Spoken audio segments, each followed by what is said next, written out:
আসসালামু আলাইকুম। বিবিসি আন্তর্জাতিক বিশ্ব সংবাদে আপনাকে স্বাগত। শুরুতে সংবাদ শিরোনাম, পরে বিস্তারিত। বাংলাদেশের সর্বশেষ গুরুত্বপূর্ণ আপডেট সংবাদে আপনাকে স্বাগত। শুরুতেই সংবাদ শিরোনাম, পরে বিস্তারিত।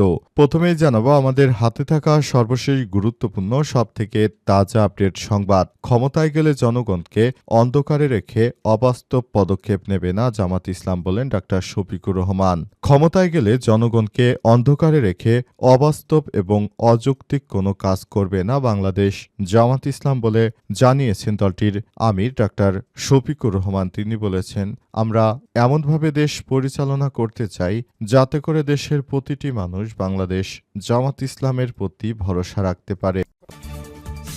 এরপর জানাবো ডাকসু ভিপি সাদিক কায়েমের মামলায় বাকস্বাধীনতার হরণ বলছে ছাত্রদল। ঢাকা বিশ্ববিদ্যালয় কেন্দ্রীয় ছাত্র সংসদ ডাকসু ভিপি সাদিক কায়েম মামলা দায়ের করে বাকস্বাধীনতা হরণ করেছে বলে অভিযোগ করেছে বাংলাদেশ জাতীয়তাবাদী ছাত্রদল সংগঠনের কেন্দ্রীয় সভাপতি রাকিবুল ইসলাম রাকিব এবং সাধারণ সম্পাদক নাসির উদ্দিন।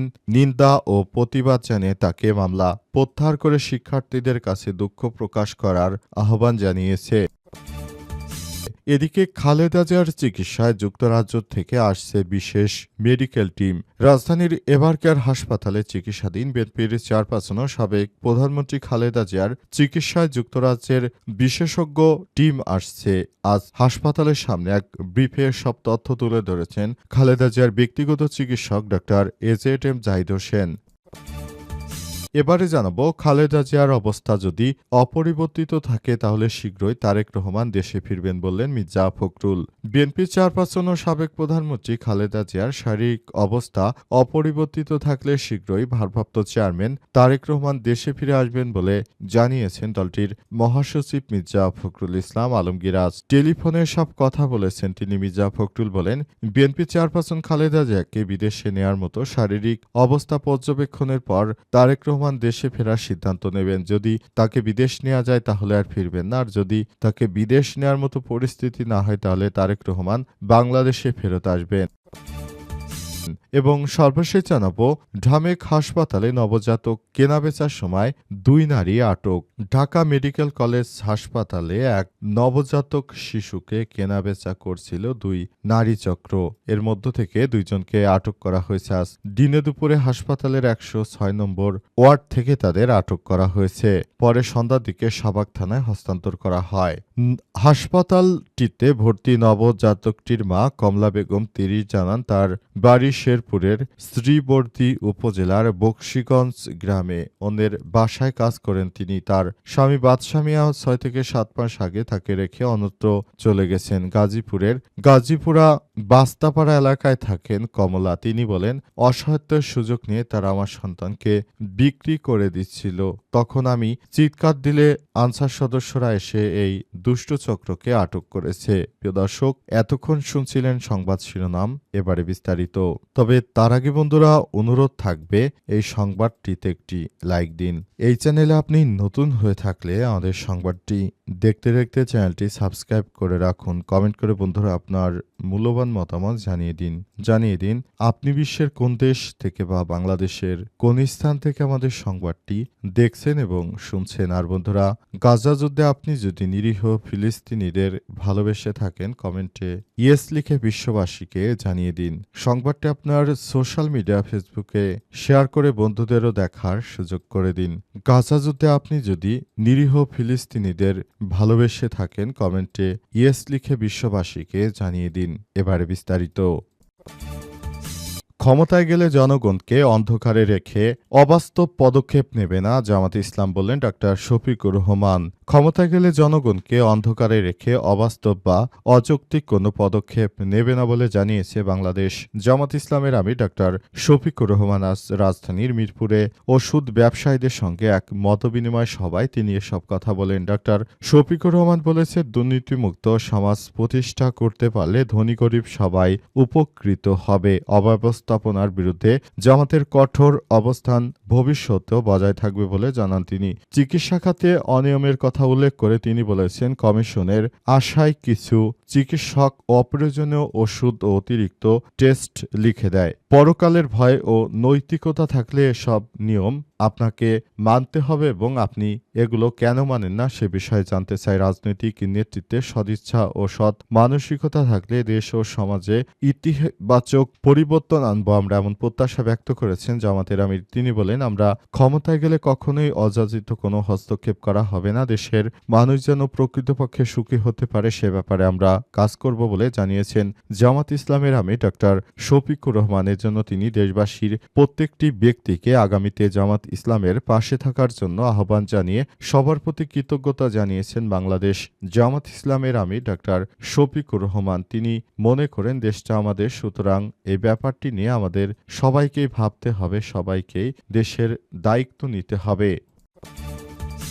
ডাকসু ভিপি সাদিক কায়েমের মামলায় বাক স্বাধীনতার হরণ বলছে ছাত্রদল। ঢাকা বিশ্ববিদ্যালয় কেন্দ্রীয় ছাত্র সংসদ বা ডাকসু ভিপি সাদিক কায়েম মামলা দায়ের করে বাক স্বাধীনতা হরণ করেছেন বলে অভিযোগ করেছে জাতীয়তাবাদী ছাত্রদল সংগঠনের কেন্দ্রীয় সভাপতি রাকিবুল ইসলাম রাকিব ও সাধারণ সম্পাদক নাসির উদ্দিন নাসির। তারা বলছে, শিক্ষার্থীদের বিরুদ্ধে মামলা, এটি প্রত্যাহার করে তাকে দুঃখ প্রকাশ করতে হবে। আজ ছাত্রদলের এক বিজ্ঞপ্তিতে এই কথা বলা হয়েছে। ইসলামী ছাত্র শিবির ঢাকা বিশ্ববিদ্যালয় শাখার সাবেক সভাপতি বর্তমান কেন্দ্রীয় নেতা ডাকসু ভিপি সাদিক কায়েম কয়েকটি ফেসবুক আইডি ও পেজের বিরুদ্ধে বানোয়াট ভিত্তিহীন কল্পনাপ্রসূত হয়রানিমূলক মামলা দায়ের করেছেন। ছাত্র শিবিরের নেতা সাদিক কায়েমের দায়িত্বে করা ভিত্তিহীন সাইবার ক্রাইম মামলার তীব্র নিন্দা ও প্রতিবাদ জানিয়েছে বাংলাদেশ জাতীয়তাবাদী ছাত্রদল। এতে বলা হয়েছে, সাদিক কায়েম সাইবার মামলা করে অনলাইনে মত প্রকাশের স্বাধীনতা হরণ করেছে। দীর্ঘদিন ছাত্রলীগের রাজনীতিতে জড়িত থেকে তিনি বাক স্বাধীনতা হরণে আওয়ামী লীগের বাকশালী কৌশল রপ্ত করেছেন। তার দায়ের করা সাইবার মামলা সন্ত্রাস থেকে মিম পেজ, ট্রোল পেজও রেহাই পায়নি। সাদিক কায়েমের এই মামলাবাজি ছাত্র শিবিরের অসহিষ্ণুতার বহিঃপ্রকাশ এবং এই ব্যাপারটি খুবই গুরুত্ব সহকারে দেখতে হবে বলে জানিয়েছেন তারা। সাদিক কায়েম তিনি খুবই গুরুত্ব সহকারে বিষয়গুলো দেখবেন এবং আমরা মনে করি তাকে এ বিষয়টি নিয়ে ক্ষমা চাইতে হবে বলে মন্তব্য করেছে বিএনপির ছাত্রদল। খালেদা জিয়ার চিকিৎসায় যুক্তরাজ্য থেকে আসছে বিশেষজ্ঞ দল। রাজধানীর এবারকেয়ার হাসপাতালে বিএনপির চেয়ারপারসন জীবন মৃত্যুর সন্ধিক্ষণে রয়েছে। তাকে উন্নত চিকিৎসা দেওয়ার জন্য বিদেশ থেকে মেডিকেল টিম আসছে। এমনিতেই চায়না থেকে একটি মেডিকেল টিম এসেছে এবং তারা বিএনপির চেয়ারপারসন বেগম খালেদা জিয়াকে চিকিৎসা দিচ্ছে। নতুন করে তিনি আবার অসুস্থ হয়ে পড়ার কারণে আবারও যুক্তরাজ্য থেকে একটি মেডিকেল টিম বিএনপির চেয়ারপারসন বেগম খালেদা জিয়াকে চিকিৎসা দেওয়ার জন্য আসছে বলে জানিয়েছে তার ব্যক্তিগত চিকিৎসক doctor AZM Zahid Hossain. AZM Zahid হোসেনের পক্ষ থেকে আজ ব্রিফ করে এসব তথ্য জানানো হয়েছে। এছাড়াও তিনি আরও জানিয়েছেন, আমরা ম্যাডামকে উন্নত চিকিৎসা দেওয়ার জন্য বিদেশে নিতে চাই, তবে এই ব্যাপারটির জন্য আমাদেরকে অবশ্যই আরও সময় অপেক্ষা করতে হবে, কারণ তিনি এখন খুবই অসুস্থ।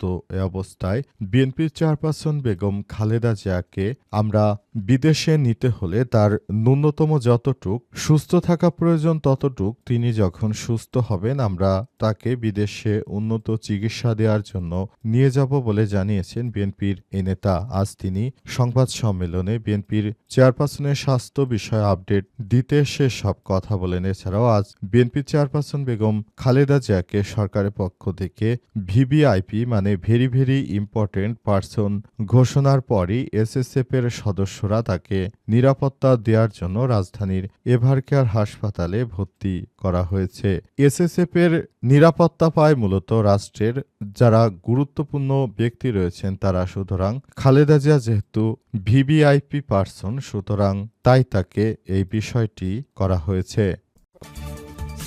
খালেদা জিয়ার অবস্থা অপরিবর্তিত থাকলে শীঘ্রই দেশে ফিরবেন তারেক রহমান, বললেন মির্জা ফখরুল ইসলাম।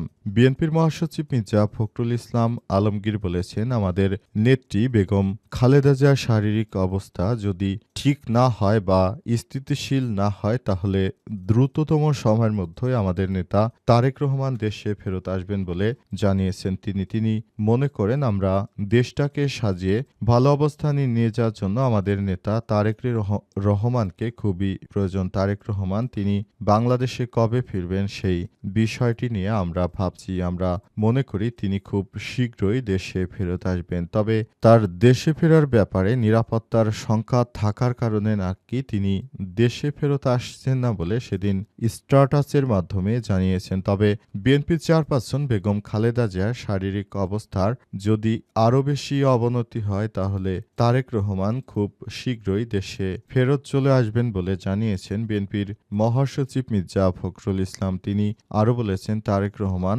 যেন তার মায়ের এই সময়ে তার পাশে থাকতে পারে সে ব্যাপারে তিনি দেশে আসতে খুবই উদগ্রীব। তবে আমরা তাকে বলেছি যেহেতু নিরাপত্তার শঙ্কা রয়েছে সুতরাং একটু দেখে বুঝে তারপর তাকে দেশে আসতে হবে। তা না হলে দেশের অভ্যন্তরে আবার যদি কখনো কোনো বিশৃঙ্খল পরিস্থিতি বা নিরাপত্তার শঙ্কার জায়গাটি থেকে মূলত তাকে আমাদের নেতৃত্ববৃন্দর পক্ষ থেকে বলা হয়েছে তার একক সিদ্ধান্তে যদি তিনি দেশে আসতেন তাহলে অনেক আগেই তারেক রহমান দেশে ফেরত আসতেন বলে জানিয়েছেন বিএনপির মহাসচিব মির্জা ফখরুল ইসলাম আলমগীর। তিনি মনে করেন, আমরা বাংলাদেশটাকে সাজিয়ে গুছিয়ে তোলার জন্য, দেশটাকে সুন্দরভাবে চালানোর জন্য, আমরা বাংলাদেশটাকে সুন্দরভাবে গড়ে তোলার জন্য আমরা এটি করতে চাই।